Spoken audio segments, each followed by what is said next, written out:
పనికి మాలిన బోధ. ఏ బోధ? పనికి మాలిన బోధ. అప్పుడున్నోళ్ళకై రాశారు, ఇప్పుడు మనకై వర్తించవు అంటే మరి అప్పుడున్నోళ్ళకి రాస్తే ఆ పుస్తకాన్ని ఇప్పుడు మనకెందుకు ఇచ్చాడు? పిచ్చిబట్టి ఇచ్చాడా? మతిపోయి ఇచ్చాడా?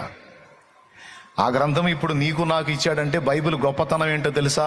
ఆనాడున్న వాళ్ళతో మాట్లాడింది కొన్ని వందల సంవత్సరాలు దాటిన తర్వాత ఈనాడు కూడా నీతో నాతో మాట్లాడుతుంది. అది బైబిల్లో ఉన్న జీవం. బైబిల్ అన్ని పుస్తకాల్లాగా మామూలు పుస్తకం కాదు. ఇది అన్ని కాలాలకు, అన్ని తరాలకు, అన్ని సందర్భాలకు, భూత భవిష్యత్ వర్తమాన కాలాలకు సరిపోయిన పుస్తకం కాబట్టే బైబిల్ గ్రంథం ఇప్పటికీ కూడా ప్రపంచంలో అత్యధికంగా మనుషుల చేత గుర్తించబడి, కొనబడి, అమ్మబడుతున్న పుస్తకం. మీరు సెర్చ్ చేసి చూడండి, ప్రపంచంలో అత్యధికంగా మనుషుల చేత గుర్తించబడి కొనబడుతున్న పుస్తకం ఏదని నెట్లో సెర్చ్ చేయండి, బైబిల్ అని వచ్చింది. ఎందుకంటే దాని విశిష్టత అలాంటిది, దానిలో ఉన్న జీవం అలాంటిది. అప్పుడెప్పుడో కొరింథీయులకు రాస్తే అది ఇప్పుడు మనకి వర్తించదు అనే బోధ పిచ్చి బోధ. వర్తించినదైతే ఆ గ్రంథం మన దగ్గరికి రాదు, మనకి వర్తిస్తుంది గనుకనే ఆ గ్రంథాన్ని మనకి ఇచ్చాడు దేవుడు. ఇలాంటి సింపుల్ విషయాన్ని కూడా గ్రహించిన వాళ్ళు పాస్టర్లు, పాస్టరమ్మలై వెలగబెడుతున్నారు మన కర్మ కొద్దీ. దేవునికి స్తోత్రం. ప్రసంగ వేదికల మీద దంచుతున్నారు. యెజబెల్ రాణిలాగా తయారై కొంతమంది,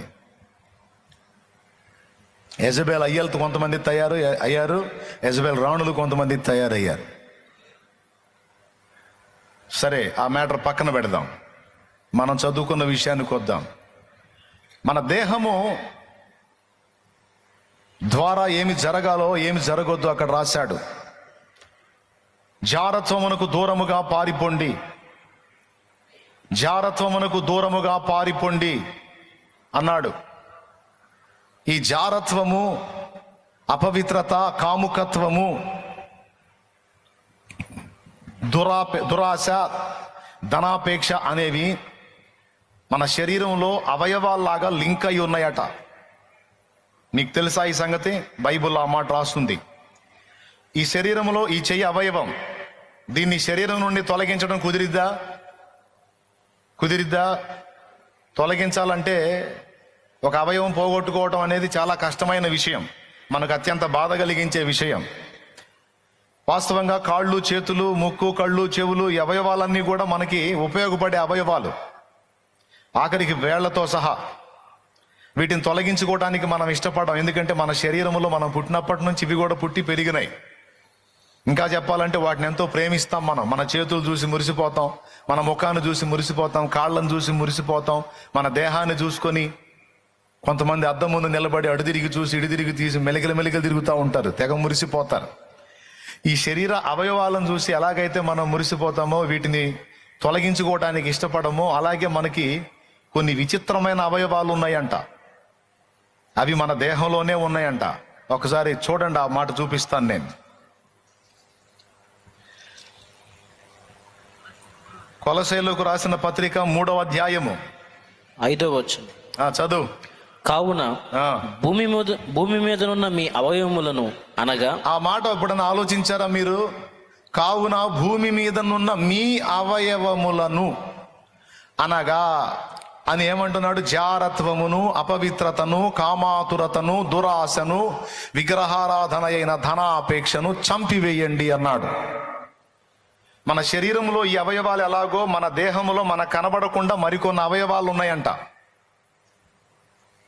మన దేహంలో మన కనబడకుండా కొన్ని అవయవాలు ఉన్నాయి ఈ భూమి మీద. అవేమిటంటే, ఒకటి జారత్వ కాంక్ష, అపవిత్రత, కామాతురత, దురాశ, ధనాపేక్ష. ఈ 5 డేంజర్. వీటిని గురించి అనేక చోట్ల దేవుడు తన గ్రంథమందు రాయించాడు.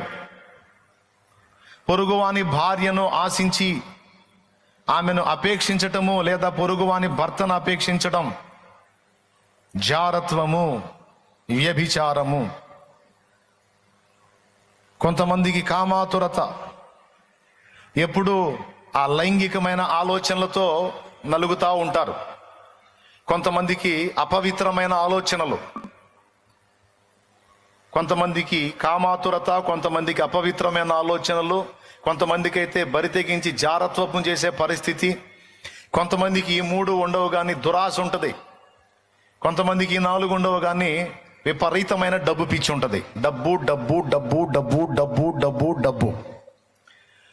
ఆ డబ్బు కోసం దేనికైనా దిగజారుతారు, ఆ డబ్బు కోసం ఎంత నీచానికైనా ఒడిగడతారు, ఆ డబ్బు కోసం తమ దేహాన్ని అప్పచెప్పుకోవటానికి కూడా ఇష్టపడతారు. ఈ దేహంతో ఎంత నీచమైన పని చేయటానికైనా ఇష్టపడతారు ఆ డబ్బు కోసం. వాళ్ళకి డబ్బు కావాలి, ధనాపేక్ష. ఇక్కడ ఏం చెప్పాడో తెలుసా? బొమ్మలకు పూజించడం, బొమ్మలకి మొక్కటం విగ్రహారాధన అని మనకు తెలుసు. కానీ మన అంతరంగంలో డబ్బు పిచ్చి కలిగి ఉండటం కూడా విగ్రహారాధన అని చాలా మందికి తెలియదు.